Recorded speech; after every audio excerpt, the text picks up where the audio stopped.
Биз адам укуктарыбыз анан баарына бирдей мамиле болуш керек. Эң биринчиден мен кыргызмын, кыргызды жактайм. Целый 25 адам камалдык. Европарламент депутаттары кто они такие, мисалы? Коррупция менен жүргүзүп аткан камчы кылышы саясатчы мен 200% колдойм да. Тааныш билишсиз, коррупциясыз ушундай бизнес куруу мүмкүнбү? Бизнести жолго койгон адам, значит, ал жөн адам эмес да, ошону билиш керек четко. Бизнеске жардам берип жатабы же тоскоолдуктар барбы дагы деле? Обязательно дойлого турушуп, коркутуп үркүтүшүп, акча алыш алап, азыр однозначно жоголду. Ишкерлер үчүн мүмкүнчүлүктү өлкөзүүбү же тескерисинчеби? Эми чындыкты айтыш керек да, чо там. Эң башкы вниманияны айыл чарбасына көбүрөөк көңүл бурушубуз керек. Алма мисалы 100 сомдон сатылып атса, 1000 сомдон сатсак болот. 600 000 тонна Кыргызстан боюнча балық өндүрсөк болот. Алма быш оозума түш, Кудайым буйруса баягы бай болом, миллиардер болом деген азыр эме катып болуп атпайбы? Кыргызстан демократиялык өлкөбү? Мисалы мында биз пример болбодук. Кемпирабад иш боюнча биз акталбадык. Тартип болбосо өнүгүү болбойт да. Тартип жок жерде өнүгүү болбойт. Көрөсүңөр го, айтты койду деп эле 1 айдын ичинде Зеленский кетет. Бизде неге көп төңкөрүштөр болду? Конечно, шопурлар башкарса, мисалы акча менен чечилип, жалаң олигархтардын балдары же мыйзам кабыл керек. Шайлоого барбагандарга мына штраф 20 000, 30 000. Камалсам камалам. Бирок мен эч жака кетпейм. Маңдайга жазганды көрөм. Иштейм деген адамдар Кыргызстандан деле иштеп буттан турса болот. Бизде деле мүмкүнчүлүктөр бар.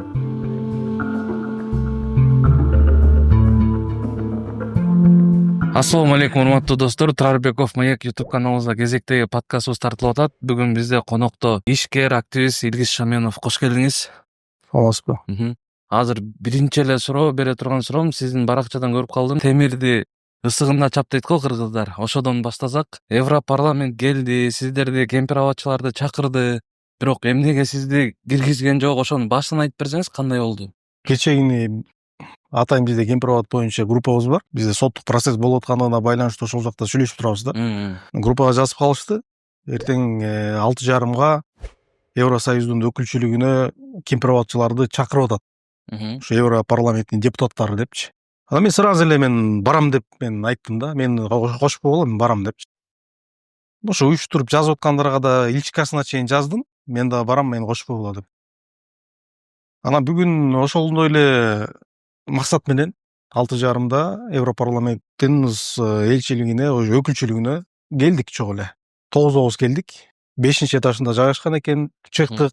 Анан мени баягы тизме менен киргизебиз. Сиз тизмеде жок экенсиз деген таризде ошондой шылтоо менен киргизбей коюшту да. Мен өзүм баягы абдан жаман акыбалда калып калдым да. Менен баягы атайын мен жалдырап келген жокмун да. Мен кабыл алып койгула, мен жолугат элем депчи. Чакырышкан өздөрү кемпирабадчыларга жолугат элек дегенчи. Анан чакыргандан кийин мен баягы бардым да. Баягы чакырылган жерде калба дейт да. Анан мен чакырылбаса, шыпырылбаган конок болуп барган жокмун да. Чакырышты, мен бардым. Мен подтверждение бердим, барам депчи. Анан оюн угайын дедим, 1-2 суроом бар эле, ошо суроолорду берейин дедим. Анан тилекке каршы баягы мен ойлоп койдум, баягы мен көбүнчөсү баягы улутчул деп, кээ бирөөсү баягы орусчул деп, орус көз караштары да деп ошентип айтат. Ошол себептен баягы киргизбей койду да. Бул однозначно эле ошондой болуп калды да. Анан жалаң баягы батышчы жактагандар кирди, конечно. Кечиресиз, ошо сизди чакырганда мени списокко кошкула дегенде коштук деген да? Жо, мен кошпогула деп мен подтверждение бердим. Мен бүгүн дагы эртең мен айттым, мен сөзсүз барам. Барып мен суроолорум бар, 1-2 суроом. Мен ойлорун угайынчы кандай экен деп кошпойгула деп подтверждение бердим. Анан жок деген мага кошкон жокпуз деген эч ким мага айткан жок. Анан мен айткандан кийин хорошо деп келдим. Эми бул киргизбей коюу болбойт да. Мисалы списокты бергенде деле список бул асмандан түшкөн жок да. Жана список президент жазып берген жок да, могулар киргиз депчи. Списокты деле мисалы биздин арабызда эле түзүштү да. Анан эми мен суранып аткандан кийин баягы кошпош керек болчу. Мен абдан нааразы болуп калдым да, чын айткандачы. Бул Европарламенттин дагы 200-дүүлүгү мисалычы. Анан баягы 8 эле киши атат, андан ашык киши атпайт экен деген шылтоо менен. Кемпирабадчылар 23 киши да. Анан батпаса туруп деле алмакпыз мисалычы. Батпаса мен место деле таап бермекмин. Мен ошол Ориондун 1-этажына пресс конференция бере турган чоң залы деле бар. Мен залын деле сыймайт этип бермекмин өзүм акчама. Это болбойт да, это же беспредел мисалычы. Өздөрү сүйлөсө сөкөттө сүйлөйт асмандын башын. Биз адам укуктарыбыз, анан баарына бирдей мамиле болуш керек. Анан тең салмактуулук деген болуш керек деп. Ооба, Анан сүйлөшүнөн демократия деп, анан ар бир адамдын укугу деп монтип сүйлөшөт. Иш жүзүндө андай эмес. Мен я еще раз убедился. Мен Кудайга 1000 шүгүр айтам, что мен ушундай батышчыл болуп, батышчы жактап калбаганымачы. Мен эң биринчиден мен кыргызмын, кыргызды жактайм. Экинчиден бизге эң жакын дос бул орустар. Мен ошондой айтам да. Лучше орустар менен мамиле курганыбыз мен үчүн жакшыраак экен да. Я еще раз убедился. Экинчи, мен Европарламент менен байланышпайм дагы, аман болушсун да. Мисалы алар эмне максатта кандай суроолор айтылган жок да, кандай суроолор? Ушул да баягы адам укугу, сөз эркиндиги, баягы биз камалдык. Мисалычы ошол сыяктуу баягы сот процесстери болуп атат. Ушундай сыяктуу адам укугун коргоо комитетинин депутаттары келди да. Мен ошого байланыштуу баягы мен өзүмдүн бир эки суроону берейин дегем. Биз камалып жатканда эмне келген жоксуңар деген мен суроом бар эле да. Журналисттер камалып атат, акындар мисалы ушундай камалганда эмнеге башкалар камалып атат мисалы. Эмне үчүн бир гана бир кичинекей бирөө камалса чарылдап мынча кыйкырып атасыңар деп суроо берейин дегем да, мына дипломатичныйчы. Бирок ошонун алдын ала мен айткам да, бир чети ошону алдын ала айтып койгонум үчүн балким списокко кирбей калдымбы да. Ошол эми мен ага өкүнбөйм, мен Европарламент депутаттары кто они такие мисалычы. Просто мен баягы ошого түз суроо берейин дегем. Мындай эмнеге мындай эки жүздүү мамиле кыласыңар депчи. Алар мисалы жактап аткан азыр мисалы Украина Россия согушу 200%ке мындай өзгөрдү го. Орустарды жамандап, агрессор көрүп атты эле Россия басып алды ана мына деп, Трамп чыгып туруп Канаданы кошуп алам, Газаны болсо тиги укмуш Сингапур кылып дүйнөдө номер 1 эс алуучу борбор кылам деп салды мисалы. Ирландияны кошуп алам деп ататмыш, штат кылыпчы. Мисалы сатып алам деп атат. Кандай бул өздөрүнүн сүйлөгөнүнө мисалы кылган действиялары вообще туура эмес болуп атпайбы? Орустар Украинаны баскынчы андай мындай деп атышып туруп эле азыр Трамп чыгып туруп Путинди колдоп салбадыбы мисалы. То есть ошон үчүн мен бир нерсени түшүндүм, адамдын өзүнүн идеологиясы болуш керек экен да, мындай өзүнүн ички жан дүйнөсү эмнени мындай туура десе ошону менен кетиш керек экен да. Бирөөнүн агымына, бирөөнүн айткан сөзүнө, мына бирөөнүн идеологиясына вообще кошулбаш керек экен да. Мен ошого түшүндүм, мен үчүн сабак болду да. Бирок эми тарыхты карасак деле күчтүү мамлекеттер баскынчы болгон да бардык эле. Ал бирөөнү күнөөлөп, өздөрүнүн ак көрсөткөн азыркы заманда кыйын го дейм. Мейлим баары жакшылыкка. Азыр суроолорго өтсөк кезек-кезеги менен. Сизди мисалы активист, ишкер катары таанышат да көбү. Сиз өзүңүзгө кайсынысы жакыныраак? Мен в основном эме да. Биз ишкерлик менен алектенебиз. Мен ата мекендеги өндүрүшчүмүн. Канча жылдан бери ата мекендеги өндүрүш менен алектенебиз. Ушул мамлекетке мындай канчалык деңгээлде ушул бизнес тармактары, ушул өндүрүштөр өнүгө турган болсо, мамлекеттин экономикасына бул чоң салым кошот. Ушу мамлекеттин экономикасын кармап турган бул именно ошо бизнестен түшкөн, бул бюджетке түшкөн акча да.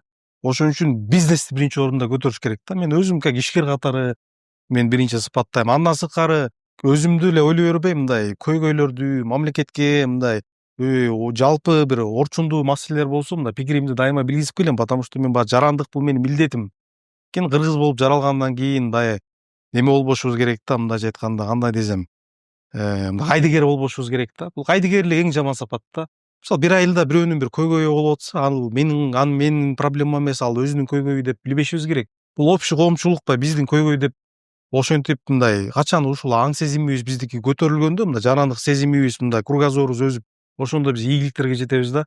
Ана бул биздин проблема эмес, муну өзү чечсин, андай мындай деген болбойт да.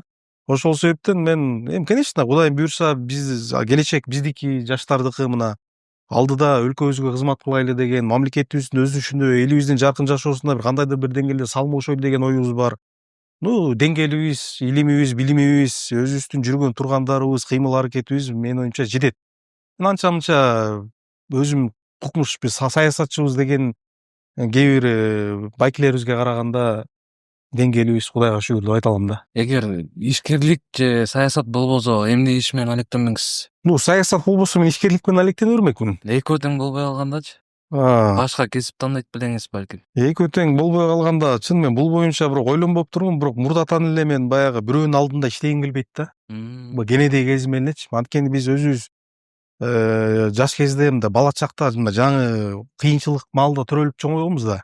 Именно ошол маалда баягы кризистер болуп аткан, ушундай кыйынчылык, мындай жакырчылык болуп аткан да. Ошондо мен баягы кембагал үй бүлөдө чоңойгом, ошол жакта тарбияланып чоңойгом да. Ошол себептен мындай мен колумдан келсе эле ушу ишкерлик болом, мен бирөөнүн көз каранды болбойм, бирөөнүн акча сурабайм. Наоборот, мындай бардык жашоодо жашайлы, балдарым кыйналбасын, бир туугандарым кыйналбасын деген мен алдыда мен кенедеги кезимде эле цель бар болчу да. Ошол максат менен иштеп азыркы деңгээлдин баарына өзүмдүн Кудайдын жардамы менен жеттим да, ар бир ушул ийгиликтерге деп айтсам болот. Андан сырткары баягы айдыгерик болбой, өзүмдүн баягы билгенимди, деңгээлимди баягы бир тармакты кандайдыр бир деңгээлде өнүгүшүнө салым кошсом деген баягы аруу тилек ой максаттар бар да, потому что баягы 30 жыл мамлекетти маймап жеп мындай жутуп кетишиптир да мына азыр көрүнүп атпайбы баары теңчи.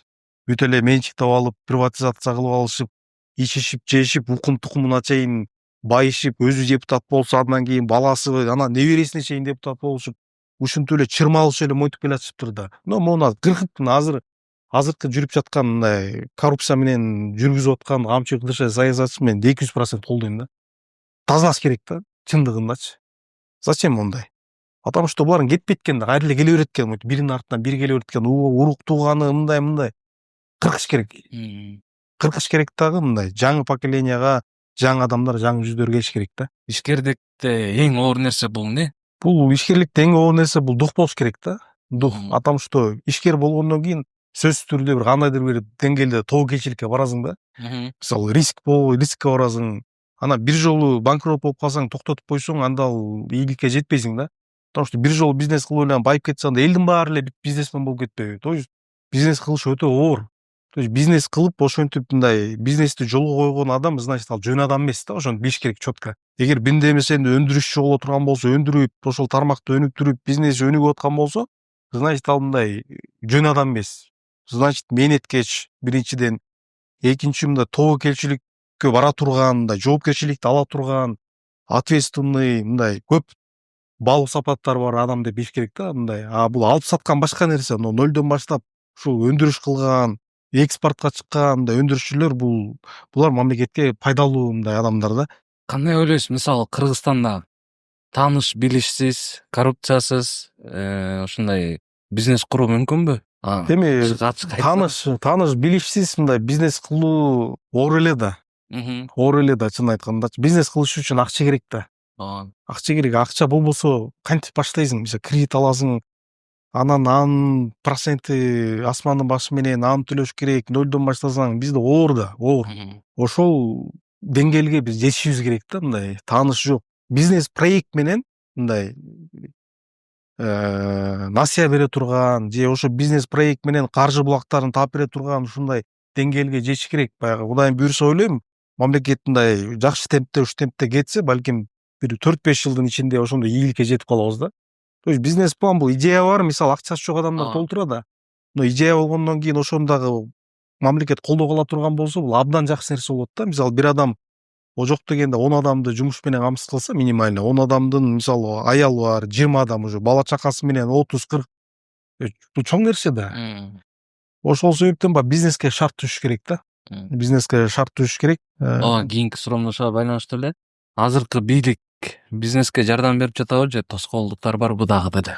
Бизнеске шарт түзүп аткан жактар да бар, жок эмес. Мисалы бизнеске шарттар түзүлүп атат. Себеби мындай мамлекет тараптан кепилдик берилип атпайбы? То есть келгиле мындай сырткы инвесторлорго тартылып атат. Мисалы азыркы маалымат боюнча сырттан инвесторлор эң көп азыркы бийликтин тушунда тартылды деп атат да. То есть чоң инвестициялар келип атат деп. Ошонун натыйжасында мындай экономикага салым кошулуп, мамлекеттин бюджети өсүп атат. Мисалы жакшынакай жанагындай президентибиз өзү айтып атпайбы, жанагындай курортторду салгыла, жанагындай лыжный базаларды кургула, пожалуйста, келгиле, кепилдик беребиз, мисалы келгиле деп шарт түзүп атат. Бул жакшы нерсе.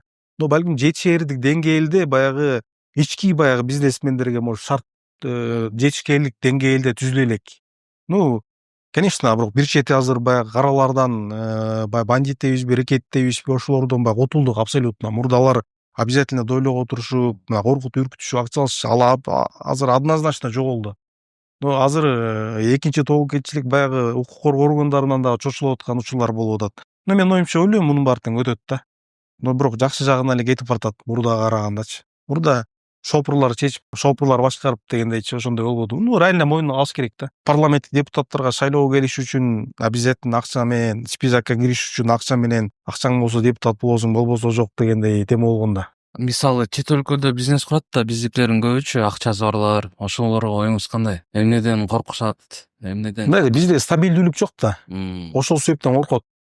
Мисалы буга чейин ар бир 5 жыл сайын же 3 жыл сайын ушинтип бийлик алмашып эле монтип келип эле стабилдүүлүк жок, өрттөнүп, талкаланып, кайра бийлик келип эле, башка бийлик келип эле баягы ошондой болуп атпадыбы? Ошол себептен көбүнчөсү ошол стабилдүүлүктүн жогунан биринчиден инвестиция салбайт, экинчиден ошол ички акчасы бар адамдар сыртка чыгарып кетет. Анткени аларга стабилдүүлүк керек да. Ошол себептен баягы бийликти дагы монтөлө алмаштыра берген алда тура эмес. Стабилдүүлүк болсо анан өнүгүү болот да. Обязательно биринчи очередь мындай стабилдүүлүк болуш керек. Ошончо стабилдүүлүк болсо сырттан дагы адамдарыбыз сыртка акча чыгарбай лучше ичке инвестиция кылышат да.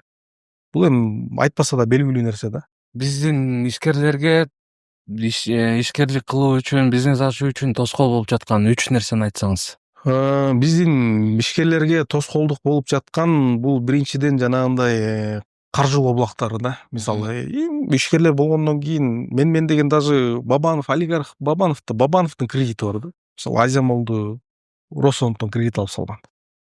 То есть ар бир ишкер кредит алат. Бул оборотко салат. Ошого баягы жетишээлик деңгээлде ошол каржы булактарын чечип бериш керек да. Мисалы, дүйнөдө ошондой да практикада. Мисалы, Америкада кредит алган 5% кредиттер берет. Жакшы проекттерге, сельскохозяйственный өндүрүшкө 2%, крайним случае 4% эң потолок.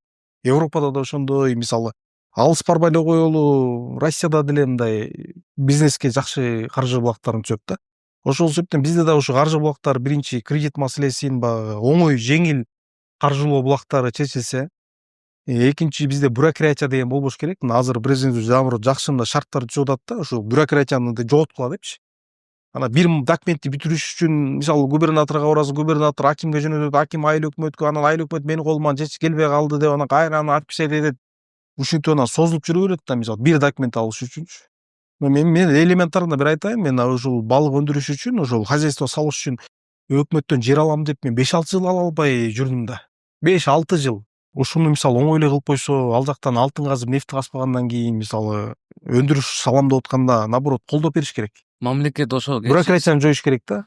жерди сизге арендага берген да. Арендага, аренда менчик эмес, арендага. Мамлекет менен келишим болот да. Келишим Ошол аткарылабы толук аягына чейин же орто жолун алып койгонду алып койсот эле күчү жетип. Эгер ошол келишимде көргөзүлгөн пункттардын баарын тең туура сакталган болсо албайт да. Нарушение болсо. Нарушение болсо, мисалы, ошол жака үй, мисалы, лёгкий конструкция менен үй сал десе, тиги бетон менен, мисалы, үй салып ала турган болсо, же мисалы, кафе сал деп уруксат берген болсо, ал жака ГЭС салып болсо, мисалы, бул бетте ошондой нарушение бузса, обязательно алып коет да. Анан бул экинчи ошо бюрократия азыр уже чекесинен жоюлуп, мына президент айтып атпайбы, наоборот, бул бюрократияны жоюгула депчи. Ким чечпесе, аким жоопкерчиликтерди албасаңар, жооп бересиңер деп. Бул эң туура.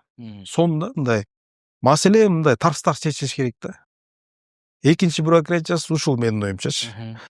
Анан үчүнчү, кайра ушул менин оюмча ушу документациясы го, документацияларды мындай тездеп бүтүргөнгө. Тополоңдор дейле, жаңы айттыңызбы, стабилдүүлүк да керек да. Стабилдүүлүк болуш керек, ошол документациялардын ушу бюрократия жок болсо эле менин оюмча жакшы болуп бар. Анан мисалы азыр бизнесте кайсы тармакта мисалы киречеги бар Кыргызстанда? Кайсы тармакка багыт алса? Биз мындай да. Биз Кыргызстан айылдардан, аймактардан турабыз. 66-67% айылдардан, аймактардан Кыргызстан турат да. Ошон үчүн биз деген эң башкы вниманияны айыл чарбасына көбүрөөк көңүл бурушубуз керек.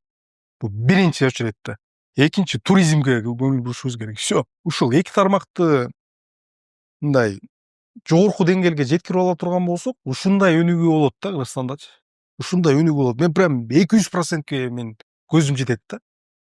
Потому что Кыргызстан бул туризмге Кудай жараткан, Аллах берип койгон биздики бейиш да, мындай эч кандай искусственный эчтеке салбай эле. Кандай рай, көл десе көлүбүз бар, тоолор, немеле, кандай асман тиреген зоолорубуз бар дегендейчи. Ушундай тоолорду көрүш үчүн башка чет өлкөдө эмне деген акча төлөп анан барып атышат. Ушу туризмди өнүктүрүшүбүз керек. Мисалы, элементарно туалеттерди салышыбыз керек. Көлгө баратканда жолдо нормальный туалет таппайсың.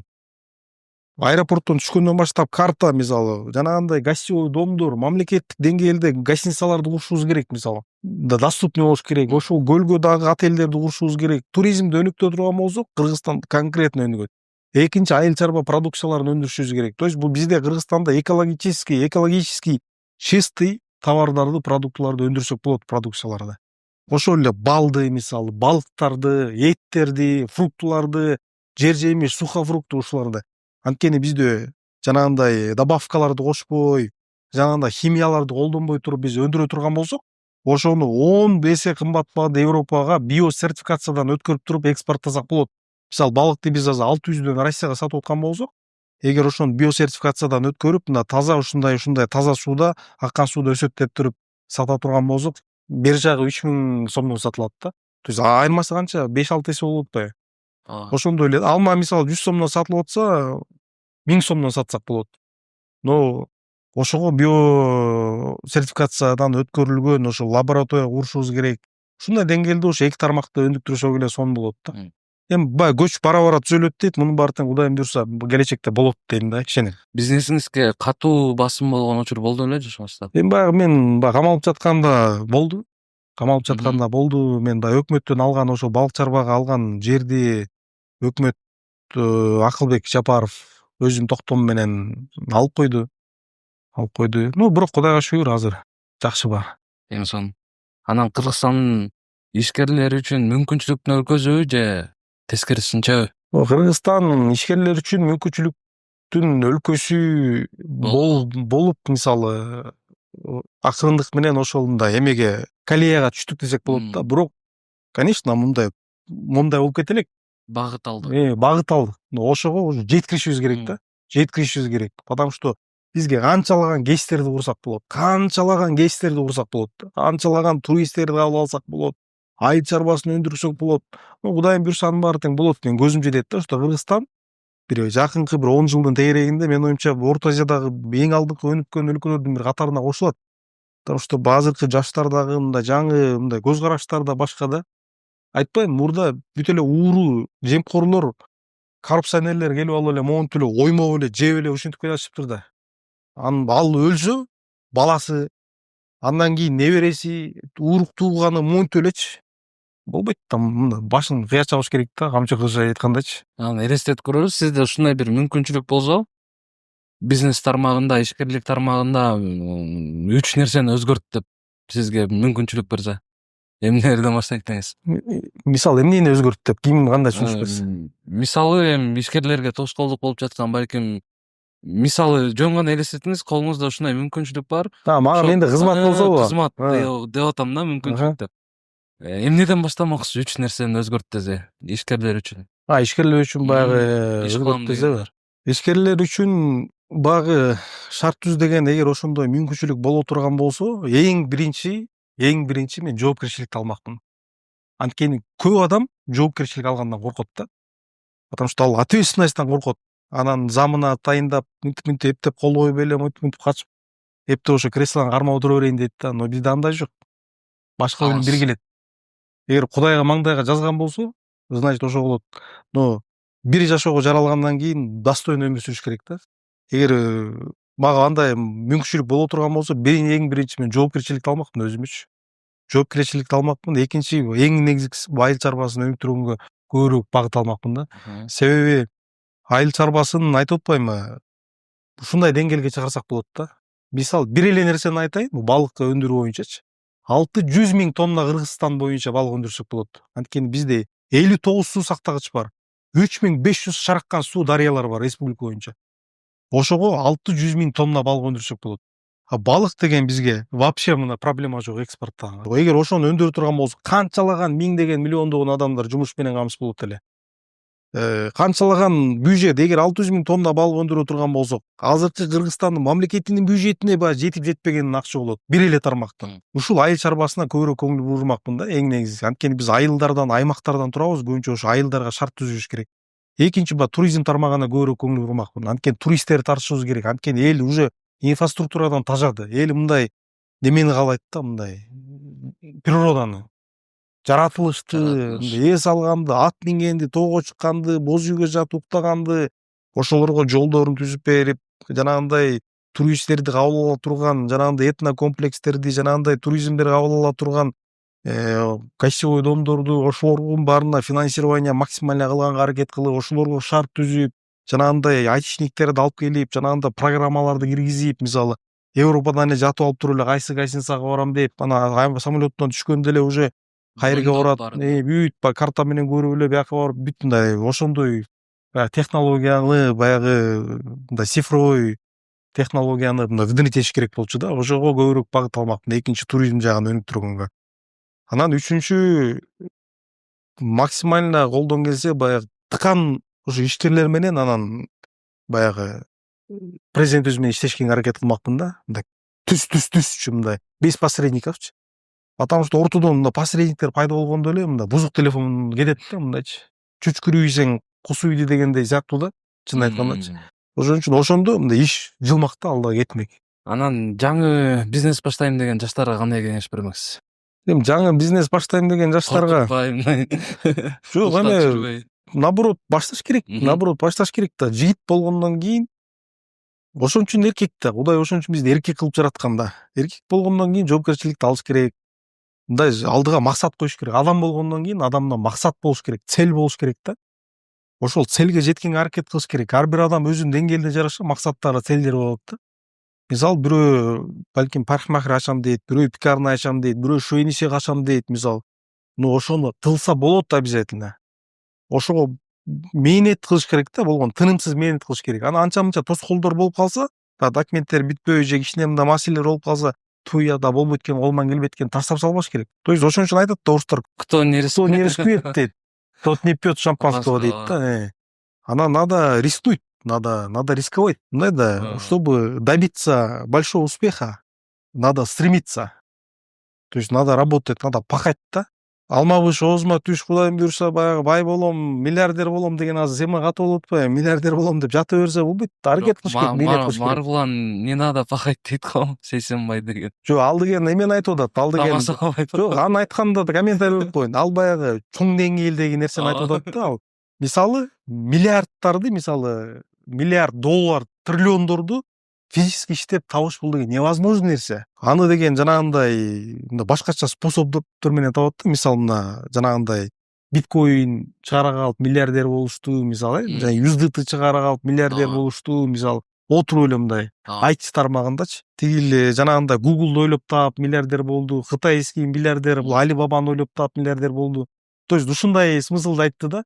А биздин деңгээлде мисалы аракет мээнет кылыш керек да. Мүмкүнчүлүк бар бизде мээнет кылганга. Экономиканын өнүгүшүнө эмне тоскоол болот? Мисалы, коррупциябы же башкаруунун деңгээлиби? Экономиканын өсүшүнө албетте эмеде, коррупцияда. Биринчи эмеси. Биринчи коррупция бизде буракерайчы. Азыр мындай тынымсыз коррупция менен күрөш болуп атат. Мындай Кудайдын куттуу күнү камалып атышат го. Кудайдын куттуу күнү. Мыйзамды да ужаштай дедишти. Таң калам ушундай да адамдар бар экен да. Мыйзам күчүнө кирди ужечи. Туугандарың да жумушка кире албай калат, бала чакаң деп айтып атат, болбой эле взятка алып атышат да. Блин, ушунчалык каныбызга биздики сиңип калыптыр да. Айтпайм, 30 жылда коррупция бул канга сиңип кетиптир да. Но азыр ошо менен мындай беспощадный күрөш болуп атпайбы? Менин оюмча жыйынтык берет, такырындык менен уже токтойт да. Ну азыр результат болуп атпайбы? Уже коркуп калышты мурдага караганда. Ошондо мен кийинки суроо мындай болчу да, коррупция менен катуу күрөш болуп жатканын сезип жатасызбы деген суроо болчу да. Сиз толугу менен сезип? Жок, коррупция менен күрөш болуп жатканын сезип атам, конечно. Мисалы, мамлекеттин канчалаган мүлктөрү приватизация болуп, мамлекеттен таланып кеттир да. Акаев кеткенден кийин Акаев кете электе эле Акаев өзү эле таратып ийген да. Не деген фермалар бар эле, не деген заводдор бар эле, ошону сактап калса болот беле. Мисалы, Россия сактап калган, Белоруссия сактап калган, мисалы, Өзбекстан сактап калган, жада калса Казакстан сактап калган. Биздики талап тоноп кеткен. Бүт менчиктештирип алган. Мына ошонун баарын азыр УКМК кайтарып атат. Мисалы, наоборот жакшы болуп атат. А экономикасын ошол өнүшүн, коррупцияны токтотуш керек да. Анан эң негизгиси бизнеске шарт түзүш керек. Ошондо экономика өнүгөт. Мисалы, саясий туруксуз өлкөгө биз эми ошондой көрүнүп калдык да, чет элдиктергечи. Кантип инвестиция тартса болот? Ошону биз деген аларга только иш жүзүндө көрбөшүбүз керек. Ошо саясий туруктуулук мына бизде пайда болду, уже келе бергиле коркпой деген, аны биз сөз түрүндө эмес, иш жүзүндө көрбөшүбүз керек да. Анткени каждый 5 жыл сайын бийлик алмашып, то есть бизде туруксуз болуп калган да. Ошондо эле Кудайым буйруса, бийликти монтип персетке алмаштырганды токтош керек. Мисалы, оюңузча бийлик 10 жыл, 15 жыл отуруш керекпи бир адам? Кандай айтып атасыз? 5 жыл сайын. Менин оюмча бир 10 жыл отурса нормально болот да. Бир адам, Бир адам 10 жыл отурса, анткени 5 жыл отуруп мына көнүп, мына иштеп баштайын деп атканда эле ана кайра башкасы келип, ана ал кайра көңүлчөктө эле. Бирок Америкада деле ушундай болду да азыр, Мисалы, Байден башка саясат жүргүздү. Трамп келди да баардыгын 180 градуска буруш алды. Бирок Америкада мындай да, алардыкы мындай Система система орноп калган да, мурдатанчы. То есть президенттер алмаша берет да, бирок система иштей берет да. Президент чечимин тиякта соттор жокко чыгарып кое берет. То есть аякта уже система орноп калган да. Бирок баягы сырткы деңгээлде сырткы саясатты, конечно, Трамп өзгөртүп койду. Кедейчиликке эл, жалкоо эл күнөөлүүбү же урдаган элитабы? Кедейчиликке экөө тең күнөөлүү. Урдаган элитада күнөөлүү, анткени алар элдин ошо келечегине салым кошпостон өздөрү эле ичип жеп, өздөрү эле байып, өздөрү эле Туркиядан, Россиядан, Египеттен, тиги Дубайдан үйлөрдү алып, өздөрү эле ошентип байып келишкен да, жыргап келишкен. Ошентип олигархтар тоноп жешип, ошол элге инвестиция кылган эмес, элдин аң сезимин, элдин кругозорун өздүрүшкөн эмес. Эл дагы биздики кандай бийлик болсо, эл дагы ошондой дегендей да. Анткени элибиз дагы шайлоолор эми чындыкты айтыш керек да, чо там. Шайлоого акчаң жок, барып көрчү, өтөсүң, мисалы да, мындай реалист болуш керек да. Анткени канча бересиз деп сурайт да. Мен өзүм жогорку кеңешке 2020-жылы кандидат болгом Республика партиясынанчы. Мен айттым силерге, сатып алганга мен акчам жок, мен бербейм акча, сатып албайм. Жүрөңөр мен шайлагыла. Барсаң эле канча бересиң, киши башына канчадан бересиң, менде 10 киши бар, менде 20 киши бар. Анан айылга эмне салып бересиң, канча бере каласың, трактор алып бересиңби же жатка алып бересиң, же комбайн алып берсең жакшы болот эле. Ана футбольный поле куруп бере калгыла деп эле мындай эл дагы ушундай болуп атпайбы? Ошого эл да күнөөлүү да, мындай жанагындай бийликтин келип 30 жыл мамлекетте жалмашыначы. Эгер эл дагы жакшы акчасын албай, мындай чын жүрөктөн шайлап, татыктуу кандидаттарды шайлаган болсо, мындай башкача болот эле да. Чындыкты айтып коюш керек да. Чындык ачуу болот, конечно, жакпайт, ич чабашат. Бирок чындык ошондой. Кыргызстан ким менен көбүрөөк мамиле кылыш керек? АКШ, Орусия, Кытай, Түркия. Кыргызстан мындай да, биз эгемендүү өлкөбүз да. Кыргызстан баары менен мамилени куруш керек да. Независимо. Бирок эми азыр анын тышкы саясат. Негизичи баягы сырткы саясатты негизи ошондой деңгээлге жетиш керек. Анан бирөө менен жаман болуп, бирөө менен жакшы болуу деген болбойт. Бирок көбүрөөк мамилени биз орустар менен кылабыз да. Менин оюмча жакшыраак болот. Анткени биз баягы экономикалык көп аябай биз көз карандыбыз да Россиядан. Миллиондогон мигранттарыбыз жүрөт канча жылдан бери. Экинчи, мисалы, ГСМ, нефти, канчалаган нерсенин баарын, газ полный орустардан алабыз. Андан сырткары керек болсо ундан бере алат экенбиз, сахарларды алат экенбиз, могу суу майларды толгон токой биз өзүбүздү даже продукты менен камсыздай албайбыз, мындай чынын айткандачы. Ошонун баары биздики орустарга байланыштуубуз да. Эмне биз Америка менен алабызбы, мисалычы? Америка өрөбү. Биз орустар менен жакшы мамиле кылышыбыз керек, менин оюм Кытайлар менен жакшы мамиле кылышыбыз керек. Анткени Кытайдын да экономикасы күчтүү да. Биз Кытайдан да көп нерсе алабыз. Бүт биз колдонуп аткан нерсенин баары Кытай. Түрктөр менен да жакшы мамиле кылышыбыз керек. Анткени баягы биз түрк элдериненбиз да, мисалы. Ошон үчүн батыш эми менин оюмча болбойт. Неге? Батышты мен азыр мына Украина Россия согушу далил да, мага далил болуп берди. Бүгүнкү ситуациядагы мындай далил болуп берди. Ынандым да. Алар мындай любой момент ойноп кете берет да, скользкий да. Любой момент. Азыр көрөсүңөр го, айтты койду деп эле 1 айдын ичинде Зеленский кетет, отставка кетет. Ордуна орусчул бирөө келет, тынчтык орнойт, согуш токтойт. Анткени Украинаны жаман болду, Кудай сактасын. талаада орто жолго калтырды. Анан Кыргызстан мисалы жалпыга малымдоо каражаттары боюнча сен көз карандысыз өлкө да, мисалы салыштырып келгенде, бул кандай ойлойсуз, канча убакытка чейин барышы мүмкүн? СМИлердин көз карандысыз алып барышычы өздөрүн. Жок, батышчыл СМИлерди айтып атасыңарбы? Биздин өзүбүздүн деле мисалы батышчылар болсо, мисалы да, эми мындай СМИге тыюу салбай, аларга эркиндик берген дагы канчага чейин уланат деп ойлойсуз деген ойдо сурап атам да. Жок, мындай да, СМИлерге тыюу салбай, ар бир өзүнүн оюн менин оюмча туура айтыш керек. Анткени биздин конституциябызда да бар, ар бир адам өз эркин ачык билдирүүгө укуктуу деп турат да. Конституциянын 1-бетинде прям жазылып турат да. Ар бир адам Кыргызстандын жараны өз оюн, өз пикирин эркин жеткирүүгө укуктуу деп. Анан ар бир адам өзүнүн укуктуу өз укуктарынан пайдаланып эле атат деп ойлойм. Мисалы, ким эмнени кааласа, мисалы мен азыр өзүм айтып атпаймынбы, эки тараптын мен ачык болгондо айтып атам да. Анан кээ бир мисалы мына СМИлер бар да, реально бузукулук кылган СМИлер бар да, моюнга алыш керек да. Ушундай калпты ушундай чындай кылып чагылдырат да. Калпты чындай кылып чагылдырат. Вот мен мына ынандым да, просто аттарын атап эле коеюн, батышчыл семьялерде мен түңүлдүм да, чынын айтайын. Просто мен мурда мындай ойлочумун, мындай нейтралдуу көз карашта, бирок чынында менде мындай пикир пайда болду да. Ал эмес, мисалы азаттыкты Трамп айтты го, эме Трамптын жакын досу, мисалы айланасы уже администрациясы айтып атат, жаап салыш керек депчи. Эми ушуну эле вывод кылып коюш керек да. Активисттерди, журналисттерди камоо жүрүп жатат дагы деле. Мисалы кандай ойдосуз ошолорго? Сиз өзүңүз деле бир кармалып чыктыңыз. Менин оюмча бул камоо туура эмес да. Мгм. Камоо туура эмес. Менин оюмча камабай деле мындай түшүндүрүү иштерин жүргүзүп чечиш керек. Камоо менин оюмча туура эмес болуп атат окшойт. Айрыкча баягы аял кишилергечи. Аял кишилерге. Анан эми мыйзам бузса, бирок мыйзамда улуу эркек, анан жаш кары же аял эркек деген жок да. Мыйзам бузса, мыйзам алдында баары бирдей жооп бериш керек.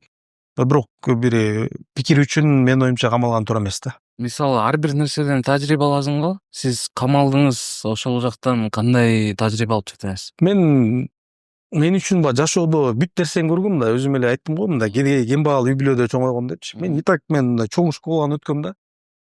Камалганым мен үчүн мындай өтө бир чоң бир академия болду да. Академиянын академиясы болду да. 1 жыл 8 ай отурдум да. 25 адам камалганбыз. Баары тең чыкчулар чыгып, соодалашкандар соодалашып, жеңишинен чыккандар жеңишинен чыгышып, акырында биз 8 өзү эле алып алганбыз. Ошентип аягына чейин отурдук, бирок мен үчүн бир чоң бир сабак болду да. Мен өкүнбөйм. Потому что мен кимдин ким экенин билип алдым да. Ошол эле туугандарымдын арасынан, ошол эле достордун арасынан бир кандайдыр бир шаткалардын алдында азыр ойлонуп, мындай туурабы, туура эмеспи? Мисалы мурда периоддо эле кетип, ар ким айтса эле сөзүнө ишенип, ошондой болчу да. Көрсө адамдарга деген азыр ишениш да өтө кыйын экен да. Потому что они могут в любое время подставить. Ошон үчүн ойлонуп иш кылыш керек экен да. Мен үчүн чоң бир академия болду. Мен тажрыйба алдым. Аяктан ойлонгонго мүмкүнчүлүк болду. Көп китеп окудум, психологияны, мисалы бирденкени мындай анализдеп, бирөө жамандаса ал эле сразу эле жаман экен дебей, мындай анын да оюн угуп, тияктын да оюн угуп, мындай эки жакты тең көрүп анан вывод кылыш керек экен да. Потому что баягы өтө мындай тонкий нерсе экенин да көрүп алдым да. Бирок ишиңиз азыр бүтө элек да? Иш бүтө элек азыр. Эме Кемпир-Абад боюнча Бишкек шаардык сотунда сот процессте жүрүп атат. Мисалы бийлик сынды уккузу келбейби же кабыл алгысы келбейби? Кандай ойлойсуз? Бийлик менин оюмча мындай да, бизде мындай болуп атпайбы? Жамандап эле монда бийликте монда сынды айтып эле шоо эле артынан анан жакшы жак, жаман жактарды эле монтип айтып берген да туура эмес да. Мисалы адилеттүү болуш керек да. Жакшы жагын жакшы деп айтыш керек, жаман жагын жаман деп айтыш керек. Эгер бир жерге сын айтсаң, мисалы, могу жериңде сен туура эмес кылып атасың десең, андан да чечүү жолунда айтыш керек да, менин оюмчачы. Могуну туура эмес кылып атасыңар, бирок могу деп сунуш да берип көрүш керек да, мондай деп.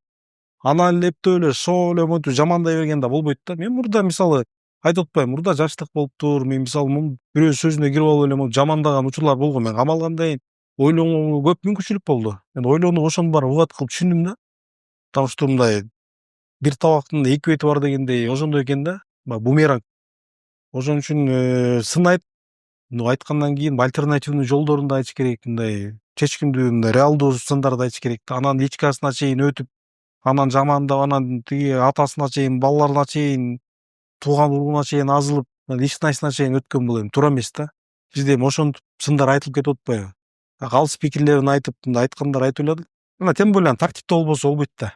Тартип, мен бир нерсени айтайын, кишилер тартип болбосо өнүгүү болбойт да. Тартип жок жерде өнүгүү болбойт. Анткени беспредел башаламан болот да. Ошон үчүн тартип болгону бул жакшы эле нерсе да.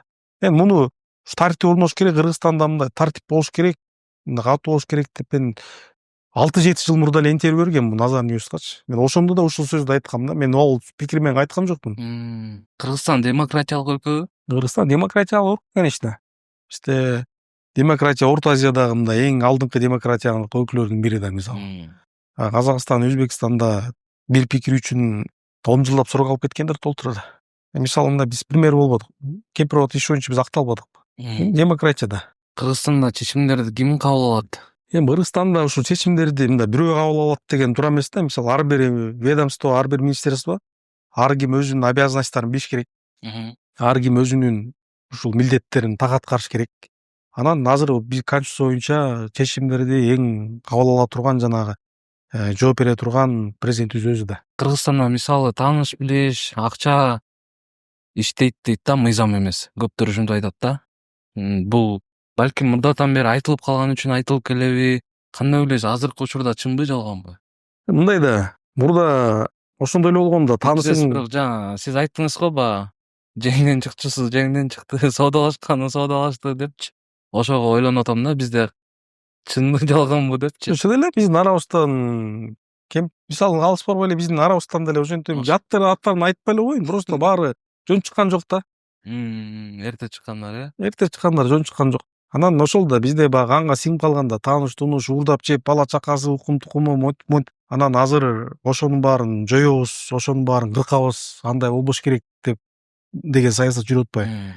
Мен колдойм да 200%гачы. Бул туп-туура саясат да. Качанга чейин кээде кембагал кара тапандын балдары мындай идеялар менен, бирок акчасы жок чоң кызматтарга бара албай, качанга чейин мындай жакшы жашоодо жашай албай, качанга чейин мындай бир кызматка барыш үчүн обязательно тааныш менен барып ошондой болуш керек. Мындай болбойт да. Идея барбы, деңгээлиң барбы, билимиң жетерликпи, мисалы барыш керек. Конкурс менен болобу, өзүңдү көргөз, мисалы. Ошондойго шарт түзүш керек. Менин оюмча азыр ошонун үстүндө мындай иш жүрүп атат десем болот да. Мурдагыга караганда азыр процесс кетти. То есть жакшы жагына кетти да. Тааныш билиши жок эле мындай кетип атканчы. Бизде неге көп төңкөрүштөр болду? Эми төңкөрүштүн баары Азыр болот, бул эмне себептен болот негизи төңкөрүштөр? эми төңкөрүштүн баары тең эмеден болот да. Биринчи акыйкатсыздыктын айынан болот. Кени кыргыз эли баягы акыйкатты туткан баягы элдердин бири болуп эсептелинет да. Адилетсиздик качан болгондо баягы мындай катуу жарылуу болот да. Анан ошон үчүн эл менен мындай жакын иштеш керек, элге көбүрөөк маани бериш керек. Конечно, шопурлар башкарса, мисалы акча менен чечилип, жалаң олигархтардын балдары эс алып жүрсө, мисалы жараң аларга эле шарт түзүп, алар эле ичип жеп, алар эле байып, алар эле депутат болуп, алар эле министр болуп эле ушинтип атсаң, адилетсиздик болсо обязательно болот да. Ошон үчүн эл менен тыкыз мамиле болуп, азыр менин оюмча мындай жакшы жагына эле кетип атат да. Жакшыны жакшы деп айтыш керек, жаман жаман деп айтыш керек. Мен дайыма баягы ачык чындыкты мындай бетке эле айтам да. Мен бирөөнүн тайманбайм, бирөөнүн коркпойм же бирөөнү жалынбайм, мисалычы. Болгондой мындай реальный картинаны айтып атам да. Кыргыз саясатынын эң чоң көйгөйү эмнеде? Кыргыз саясатынын менин оюмча эң чоң көйгөйү ушул акча менен саясатка барууда да. Эң чоң көйгөй деп мен ошону билем да. Сүйлөй алганы дагы, керек болсо, алдындагы ачтир баракты окуй албаган депутаттар депутат болупчу. Маккалөө, анда сексайлуу, мисалычы. Кимдерди гана айтайын. Гимнди бир куплеттин ырдай албаган жанагы Фархат, тиги бу деген депутаттар, ушулар келип анан бизге мыйзам жазабы, ошолор келип мамлекетти башкарабы, мисалы. Эмнесине таянып келди? Алар партияга акчасын берчи да списокко кирчи. Урганы жок. Акчасын берип все уже место мында турлу деген сөз болчу да. Ошентип анан саясатчы болуп, акча менен саясатчы болушкан да. Андай болбойт. Саясатка идеология менен, өзүңдүн мээнетиң менен, өзүңдүн деңгээлиң менен, жүргөн турганың менен ошо келиш керек да. Ушул эң чоң көйгөй, ушул саясатка акча менен келгендердин көйгөйү болду да. Азыр мен айланымда эле айтайын, мен жакшы билген мындай тааныштар, достор, администрация президентага чейин азыр иштеп атышат. Эч кандай таанышы жок эле мындай киришип, анткени алар өзүн көргөзүшүп мындай иштеп атышат. Тааныштарым. Но жакшы. Мурда кечип болчу да. Только өзүнүн акчасын берип, сатып алып ушундай. Жакшы жагына дагы азыр мындай өзгөрүү болуп атат да, мындай реалист болуш керек да. Мисалы Кыргызстанда азыр шайлоо болсо, акчаң жок, таза өтүшүң мүмкүнбү? Кыйын да. Биз азыр ал деңгээлге жете элекпиз азыр. Акчасы жок, азыр шайлоо болуп анан өтүп кетет деген өтө кыйын. Потому что азыр элдериң шайлоого да барбай атпайбы? Анткени адам деген билиш керек да. Бул шайлоо бул сенин 5 жылдагы балдарыңдын, аялыңдын, бир тууганыңдын, эне атаңдын келечеги экенин да билишиң керек да. Бул жоопкерчилик болуш керек да. Бул обязательство, обязанность болуш керек. Барып шайлоого барып өз мындай кандидатыңды тандагангачы. Биздики кайдыгер, мен ошону айтып атпаймынбы? Эл кайдыгер. Бирөө менен бирөөнүн иши жок. либо акча берсең барып шайлап атпайбы, андай болбойт. Биз ушуну мындай элге жеткиришибиз керек да, ушуну мындай четко андай болбойт депчи, мындай шайлоого барышыңар керек же мыйзам кабылыбыз керек, шайлоого барбагандарга мына штраф 20 миң, 30 миң деш керек да, наоборот. Баргыла обязательном порядке деп мыйзам киргизиш керек да. А то азыр акчасы жок көч ошого жетишибиз керек да, жетишибиз керек. Ошол деңгээлге аракет кылыш керек. Кыргызстанда кайсы саясатчыларга көбүрөөк кыжалат болосуз? Ушу жөн эле койсо болмок экен деп. Барбы ушундай саясатчылар? Мындай көп саясатчылар Кудайга шүгүр тазаланды. Көп саясатчылар тазаланды. Азыр дагы бар. Азыр дагы бар иштеп аткандар, депутаттар бар. Мурдагы иштегендердичи мен ойдо айтат элем да. Мурда иштегендерди, баягы мурда өзүн көргөзө албаган, мурда результат көргөзбөгөн, мурда деле баягы коосоо сүйлөп, мурда эле толгон токой тракторлорду обещать этип, анан өлкөнү өнүктүрүп, ойдон коруп, тоңдон коруп эмдегендерди мурда эле беришкен да булар сөзсүз. Аткарылган жок да, анан азыр аткарабы. То есть ошолорду жоготпош керек. Ошолорду мындай абсолюттук түрдө тазалаш керек да. Жаңы мындай аура деп коет да, мындай эме дагы мындай аурада тазаланып, мындай өзгөрүү болуш керек да, мындай жаңы жүздөр ошондо кетет. Но мурда караганда азыр сонун эле мындай көп нерселер тазаланды. Жаңы жүздөр келип атат. Мисалы Аныбек Түмөнбаевди айтып коелу. Кандай иштеп атат? Чөткө иштеп атат, аябай хозяйственный иш экен да. Мен баа бердим. Жаным тынбайт экен. Чын жаным тынбайт экен. Президент мисалы мен ойлодум, эртең менен моякта мындай бирдеңке салайлы десе бул уже түштө эле мындай уже жакты газуу эле трактор менен баштайт окшойт да. Мындай чарбачылык иш экен да. Но саясатчы эмес, мамлекеттик кызматтарга мындай чарбачыл адамдар келиш керек да.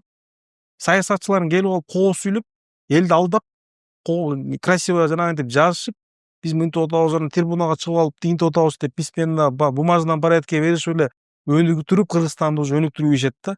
Алар болбойт кол сүйлөгөн. Ушу саясатчылар анткени биз саясатташып кетип, ошон үчүн бизде өнүгүү болбой атат да. Ошо саясат мындай эки адамдын башы кошулса эле саясатты сүйлөшөт, 10 адам башы кошулса эле саясатты сүйлөшөт.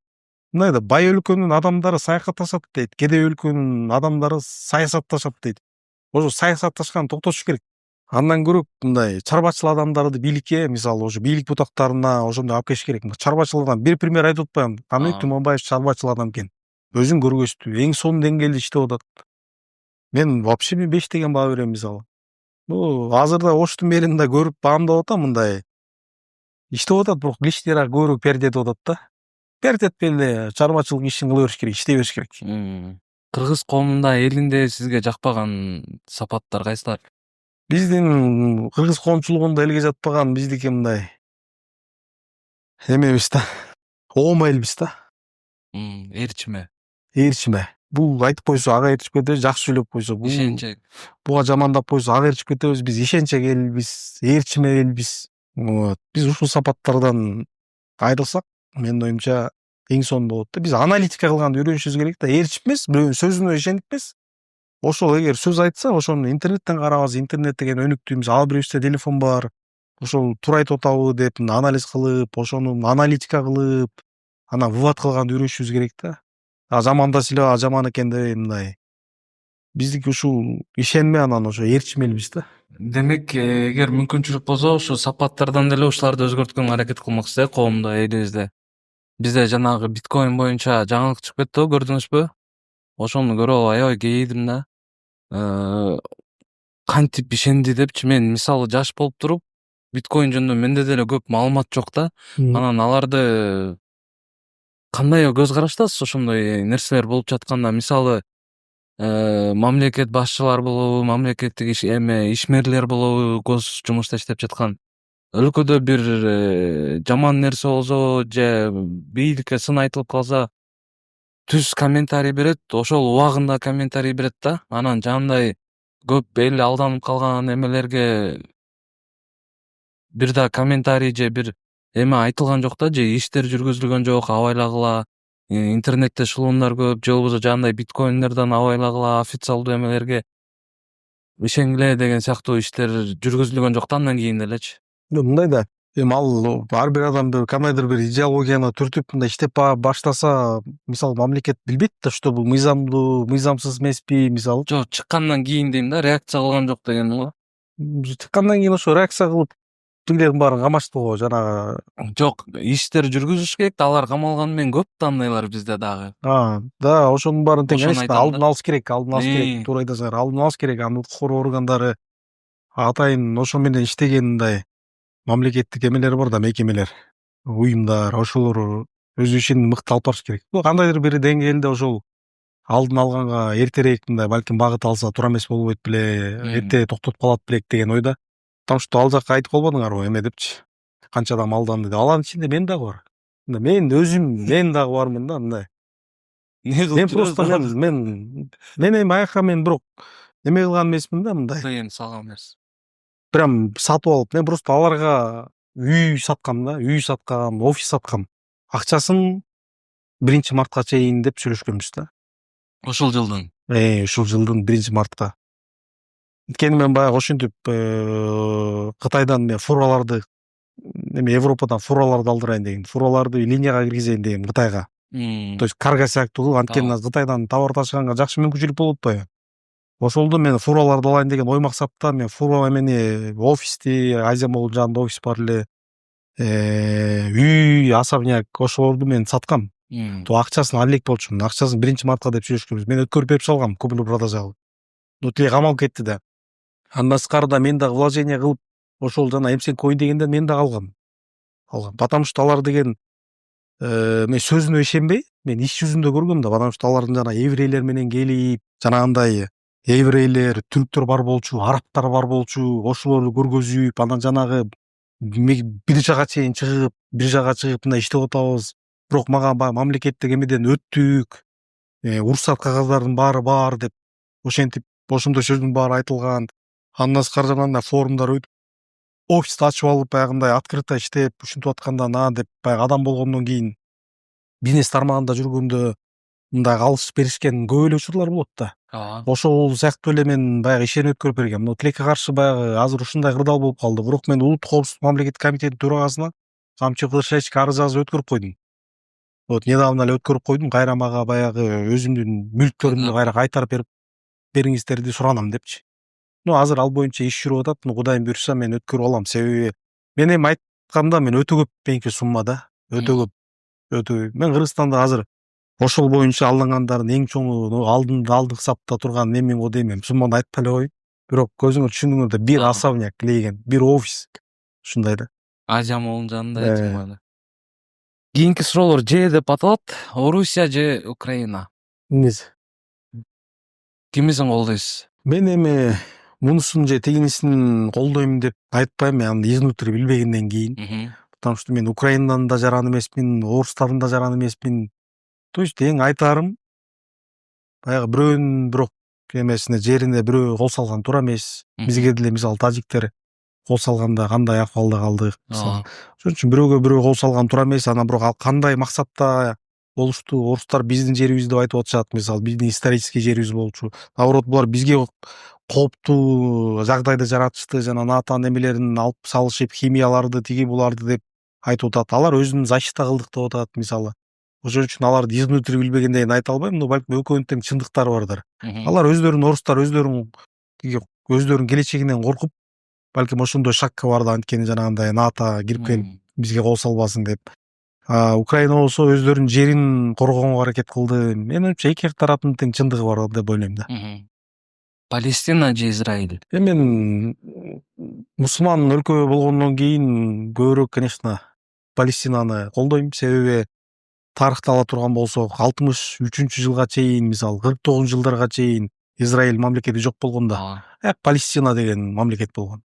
Акырындык менен алар дагы баскынчылык менен келип басып алып, жыл сайын басып отуруп, бүт баарын басып алышпадыбы. Азыр эми Газа кичинекей эле мындай эле бир тилке, автономный сыяктуу болуп калды да. Ошон үчүн буга дагы баягы ушуга дагы Газа менен Палестина, Израилге дагы Европарламенттин, Европанын, Американын эки жүздүүлүгүнүн чеги да.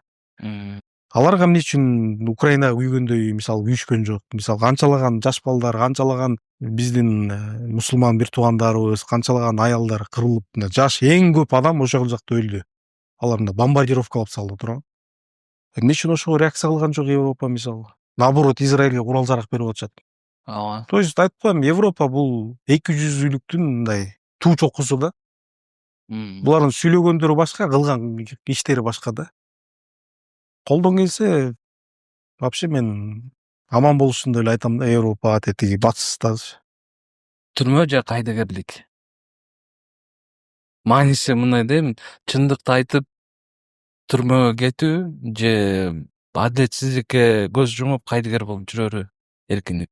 Жок, мындай да, эми чындыкты айтсаң эмнеге түрмөгө кетесиң? Эгер мындай мыйзамдуу мисал кылып айтып атам. Мисалы ошондой ситуация болуп калса, лучше түрмөгө түрмө. кайдыгер болбош керек да. Ооба, Бул болбош. бүгүнкү кайдыгерлик эртеңки сенин балдардын келечеги да. Эмне бизди бирөөлөр биздин мамлекетке кол салса, мисалы башка бир областыбызга, жок мен ал областта эмесмин, мен нарынан болом деп мен жатып алсам, бул кайдыгерлик да. Ооба. Эртең ал сага келет да, мисалы. Ооба. Президенттик башкаруу же парламент? Мен башынан колдойм, президенттик башкаруу болуш керек. Мен муну 10 жыл мурда айткам. Жаш кезимде эле президенттик башкаруу болуш керек. Адам жоопкерчилик бир адамда болуш керек. Парламент башкаруу болуп, башаламан болуп кетет. Жакшы көрүп окуган китебиңиз барбы? Жакшы көрүп окуган китептен Сыңа кылычты жакшы көрүп окудум. Негизи эле көп китеп окуп турасыз? Китепке мындай атайын убакыт бөлүп? Жок, атайын убакыт бөлбөйм, бирок эң көп китеп окуганда уже түрмөдө отурганда көбүрөөк мүмкүнчүлүк болду да. Гүлзат Мамытбек эже да бизге конок келген да. Анан ошол жактан аябай көп китеп окудум дейт да. Жакшы. Китеп окусаңыз азыр Кыргызстанды 10 жылдан кийин кандай элестетесиз? Кыргызстанды мен 10 жылдан кийин Орто Азиядагы жана айттым го, эң өнүккөн өлкөлөрдүн катарында мен көрөм да. То есть ишенем, что ошондой болоруна. Потому что жашоом да вообще башкача өзгөрүп атат. Ошого бизде чоң мүмкүнчүлүк шарттар бар. Өлкөнү түп тамырынан өзгөртө ала турган 3 реформаны айтсаңызбы? Өлкөнү түп тамыры менен өзгөртө турган бул эң биринчи очередте жанагындай өлкөдө стабилдүүлүк болуш керек. Биринчи очередте. Экинчи, өлкөдө бизнеске, эң негизгиси элге шарт түзүлүш керек. Мындай шарт, бирөө иштейм десе иштеп, бизнес кылам десе бизнес кылып, ушундай шарт түзүш керек. Үчүнчү, мындай кызым болбош керек да. Кысым болбош керек. Мен ошондо ойлойм, жакшы депутаттарыбыз жакшы мыйзамдарды, ошо элибиздин келечегине иштей турган, ишкерлерге мындай шарт түзө турган мыйзамдарды кабыл алып, ушу коррупция жоголуп, ушу мамлекетте мындай тартип орноп, стабилдүүлүк болуп, анан элге, бизнес өкүлдөрүнө шарт түзүлгөндө мындай түп тамыры менен өзгөрөт. Коррупция жоюлуп. Сизде саясий амбиция барбы, мындай кызматка баруу каалоолоруңуз? Адам болгондон ар бир адамда максат цели болуш керек. Мен Кудайым буйруган болсо, бир кызматка барып, өлкөбүздүн өнүгүшүнө, мамлекетибиздин өсүшүнө салым кошолу деген ой максаттар бар албетте. Потому что баягы деңгээлим Кудайга шүгүр жетет. Но болбосо мен кызмат үчүн да жанталашпайм. Ишкерлигимди кылып, өзүмдүн жашоомду жашай берем. Мага жетиштүү мисалы. Мамлекетте мага бир тиындын кереги жок. Но ошондой мүмкүнчүлүк болуп калса, иштеп беребиз, отказ бербейм. Наоборот, жакшы жагынан мен ой максатым бар да, оор тармакты алып, оор мындай сазга батып калган тармакты алып, мен ошол жакта мындай жыйынтык результат көргөзүп, мындай берейин деген мындай ой максат бар да. Жөн эле мындай ала словно сөз менен эмес, иш жүзүндө. Анан мисалы президент болуу мүмкүнчүлүгү келип калса колуңузгачы, биринчи 3 чечимиңиз эмне болот эле? Эми Трамптыкындай санабай эле коеюн, аныкы көп болуп кетпедиби биринчи эмелери? 3 нерсе болсо. Эми Кудай буйрса, азыр даже жашпыз. Биз тиги даже президентке возрастыбызда жете элек. Ну, акырындык менен Кудай буйрса, балким 10, балким 15, балким 20 жылдан кийин мүмкүнчүлүк келип калса, менин оюмча эң биринчи нерсе мен жанагындай Кыргызстанды мындай дүйнөдөгү номер 1 туристикалык мамлекет кылганга шарт түзмөкмүн да. Кыргызстанды мындай рай планета кылмакмын да. Эгер ошондой мүмкүнчүлүк келип кала турган болсо, биринчи өнүктүрсөк, экинчи жанагындай биздин экологический биздин продукцияларыбызды дүйнөгө бренд кылмакмын да. Бренд, потому что ал валюта, өндүрүш, сырттан баягы келе турган каржы булактары, экономиканы мындай кармап турган, стабилдүүлүк алып келе турган, биздин сомду мындай туруктуу кармап тура турган бир кадам бул дагы. Үчүнчү нерсе колдон келсе баягы жалаң жаңы жүздөрдү, жаштарды баягы бийлик мынтип алмаша берсе дагы ошол система иштей бере тургандагыдай мүмкүнчүлүк кылмакмын да. То есть баштары алмаша берет, а бирок система Американыкындай система түзгөнгө мындай аракет кылмакмын да, что система кете берет. Эч кандай кыйноосуз, сот адилеттүүлүгү мындай бийик болгон, туу туткан ушуну деңгээлге чыгарганга аракет кылмакмын да. Эң сонун. Сизде мисалы чет өлкөдө жашоо мүмкүнчүлүгү бар болуш керек азыр деле, э? Демек Кыргызстандан эч жака кетпей, Кыргызстанда эле жашап, бул жакта эле ишкерлик кылып, эл менен эле жашагыңыз келет, э? Конечно, мен кетким келсе мен давно эле кетип Ошону калмакмын. айтам. Анан баягы биз 2022 жылы кармалганда деле мына Тилекмат Куренов ал деле мындай калп айттырбайт да. Чогуу кеттик деп мага сунуш кылды. Кеттик, бизди кармалабыз, кармашат, тигиндей мындай кеттик. Жүрү, Грузияга кеттик, Грузиядан Америкага кетип калалы деп мага сунуш кылган. Мен айттым, камалсам камалам, бирок мен эч жака кетпейм. Маңдайга жазганды көрөм деп мен мындай принципиально эле мен алгам. Кетким келсе мен ошондой иш козгогон билип, камаларын билип, мен Тилекматка кошулуп кетип калмакмын мисалы. Болгону азыр эме го. Бардыгы чет өлкөгө кеткенди каалап калышты. Жана через Мексика аркылуу, башка өлкөлөр аркылуу кыйналып кетишип атат. Кызык да мага ошол эмнеге кетип калган жоксуз? Ошол тиги кетип аткандарга кандай кеңеш берет элеңиз? Мисалы ошончолук рисковать этип өмүрлөрү менен. Америкада эле келе кой деп күтүп аткан эч ким жок. Аякта мисалы барып эгер иштесең, жашайсың. Иштебесең бир жумада ачкадан өлөсүң. Аякта деле жашоо оор. Жумуш табуу да кыйын. Тилди да билиш керек.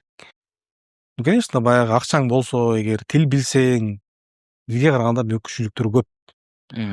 Бирок бөтөн жерде султан болуп жашасак да өз элиңде култан бол дейт. Андан көрө өзүбүздү ээн эркин түкүрүп, беш бармактан жеп, козудан союп, шашлык кылып, ат минип, суунун жээгинде балык кармап жүргөнүбүз төөлөгөйдө да. Иштейм деген адамдар Кыргызстандан деле иштеп буттан турса болот. Бизде деле мүмкүнчүлүктөр бар. Анан Россияга барып, же Европага барып, же Америкага барып байып кетем деген менин оюмча бул баягы жөн эле баягы шылтоо, өзүн алдоо, мүмкүнчүлүк издөө мындай ушундай деп мен билем да. Иштейм деген адам бияктан деле иштеп эле сондай жашап атышат. Илгиз байке, рахмат. Бүгүн атайын эми азыр бардык адам үчүн убакыт эң баалуу нерсе. Ошол убактыңызды биз үчүн, көрүүчүлөрүбүз үчүн бөлүп келип берип койгонуңузга терең ыраазычылык билдирем. Кудай буйруса баардыгыбыз биргеликте өнүккөн өлкөдө, бейкубат өлкөдө бири бирибизге баягы саясатташпай, мындай саякаттарды сүйлөшүп, эмки эфирлерде жакшы нерселерди элибизге жеткирип жүргөн деңгээлге жетели, Кудай буйруса. Ишиңизге ийгилик, баягы соттук иштериңиз жакшы жака бүтүп алсын. Тиги алданып калган эмелериңизди кайтарып алыңыз өзүңүзгө, Кудай буйруса. Ошол. Орозом да алда болуп калды. Жалпы кыргызстандыктарга кирип келе жаткан Ороз ай менен чын жүрөктөн куттуктайм. Кудай буйруса мен да орозо кармайын деген оюм бар. Кармаш керек. Анткени орозодо кимдер урушуп кеткен болсо элдешкенге мүмкүнчүлүк болот. Бири-бирибизди кечирип, бирөөбүзгө кек сактабай, алдыга мындай негатив менен жашабай, колдон келсе позитив менен жашаганга аракет кылалы. Негатив менен жашагандар бул жашоосу да кара болот, өздөрү да негатив менен, үй бүлөсү дагы негативге толуп калат. Андан көрө позитив менен жашаганга аракет кылалы. Рахмат. Эң сонун, рахмат.